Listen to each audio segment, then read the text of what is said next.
Nice, thank you so much, Jonathan.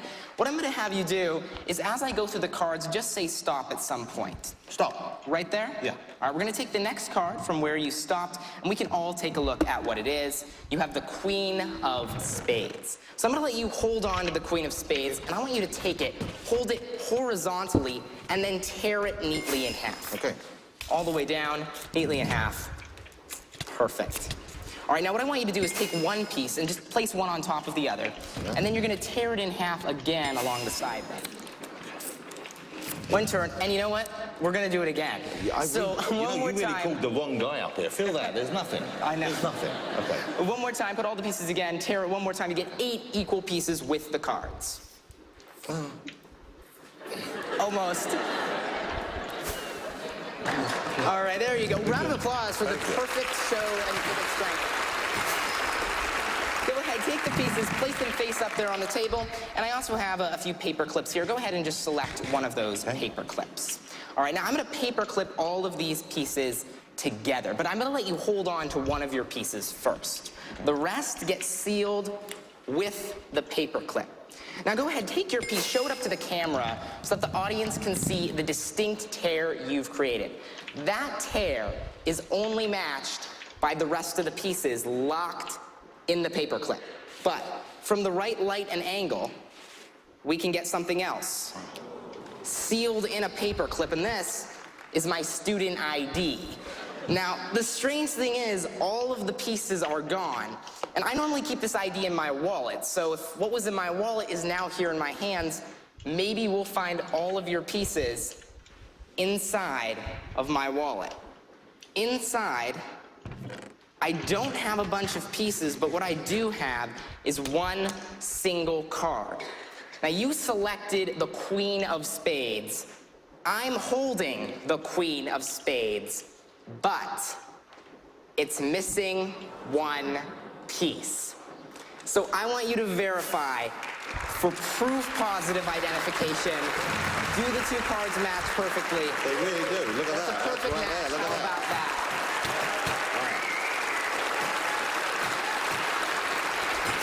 I'll take the piece from you, Jonathan, the Queen of Spades. Now, every single ridge on this card makes it a perfect match with the other piece. Now, in the same way, it's the small details of our signature that make it so unique. So I have a marker here. What I want you to do is go ahead and sign your name across your Queen of Spades. That'll add a secondary mark of identification.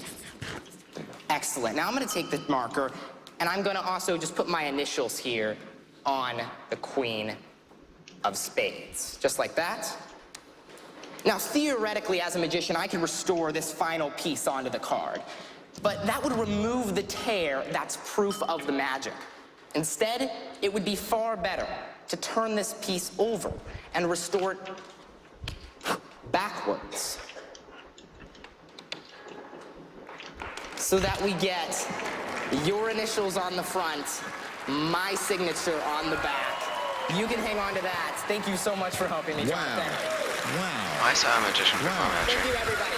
Austin Janik, ladies and gentlemen, come around the front here, young man, and we'll talk. How long have you been studying magic for? When did you start doing magic? Well, my dad would show me magic tricks back as long as I can remember, when I was probably 5, but I picked up my first book on sleight of hand when I was 9 years old, and since then I'd perform everywhere I had the opportunity, restaurants or gas stations, wherever. Yeah. You've been homeschooled by your parents, I believe, is that right? Yes, homeschooled all the way through. But when you're homeschooled, if you want to not go to school, where do you go when you don't? That's the drawback. I'm stuck. If I'm grounded, I'm still in school, so detention forever, I guess. Let's find out what they thought. Ladies and gentlemen, over to Penn. I am absolutely amazed that at 16 years old, on stage in Vegas, this many people, this many cameras around, no ahs or stammers or ums or buts or you knows, just clean patter all the way through, spoken beautifully. I was as impressed with that as any of the magic, just a kind of style and a way of carrying yourself that was just beautiful. I just thought it was a great performance.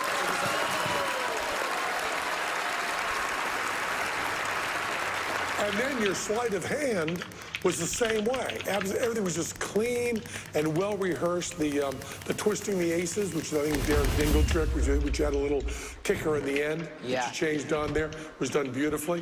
The mismade card, the corner turned around. We believe that's an actual commercial thing, but you don't. In buying magic, you don't really buy magic. You can buy that commercial product, and then it is hours and hours and hours of work to learn how to handle that. So, although you did not fool us, you absolutely amazed us and blew us away. You just destroyed us. Thank you so much. It's absolutely wonderful. And we have, since you have something you can buy in a shop, here's something else you can buy in a shop. This is the Penn and Teller Magic Kit. And I think you know everything in there, but it's a chance to have our picture. You can cut it out, put it on your wall there. Thank you so much, Penn and Teller. Thank you so much. Austin Janik, ladies and gentlemen. Great work, young man. Fabulous stuff. Thank you. Take care. Austin Janik. More Fool Us coming up, including an amazing trick from our very own Penn and Teller. You won't want to miss it. We'll be right back.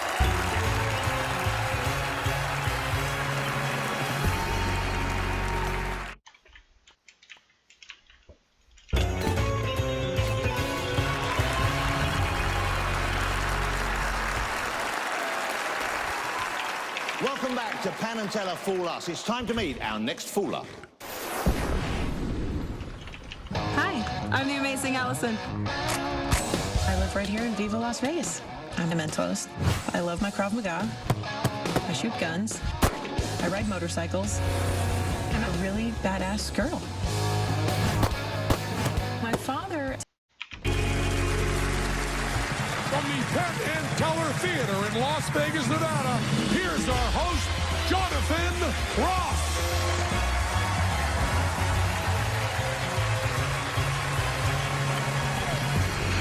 Thank you, you're very kind. Thank you. Welcome to Penn and Teller Fool Us, the only network show that doesn't ask you to believe in witches, dragons, wizards, or all that other cool stuff in Tom Cruise's religion. And speaking of little Tom, all our acts tonight face a real-life mission impossible. They have to try to fool two of the greatest magicians of our time. Now, should they manage to achieve that incredible feat, they will earn a starring guest spot in Penn and Teller's long-running Vegas spectacular. Now let's meet the men whose legend is even bigger than their billboards around Vegas, and they're huge. They're enormous, much bigger than Chris Angel's. Here's a tiny. Please go crazy for Penn and Teller.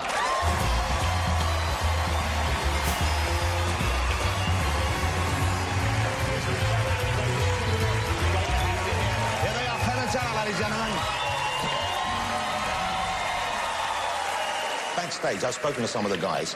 Some of them are very, very nervous. Some are sweating, some have the heart racing. One or two said they've lost the ability to speak. Have you ever been nervous in that way?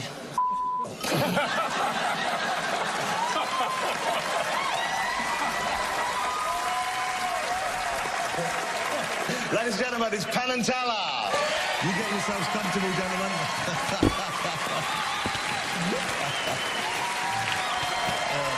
Penn and Teller. Let's meet our first potential fooler. I'm Leon Etienne from Utica, New York. And I'm Rami Lowe from Melbourne, Australia. And we are Leon and Rami, America's rock illusionists. I think what makes our magic unique is we bring both of our very strong personalities to everything we do. We have a lot of fast-paced illusions, a lot of fast-paced magic, so it's basically a magic show. The rock concert. When I first met Leon, I thought he was incredibly cocky, and his confidence, I think, rubbed off on me, and then we ended up to just really get along really well, and I fell in love with a magician, and then my life changed forever. I think Penn and Teller are absolutely incredible. But we're a cuter couple. Yeah, we're cuter. Will you please welcome Leon and Rami?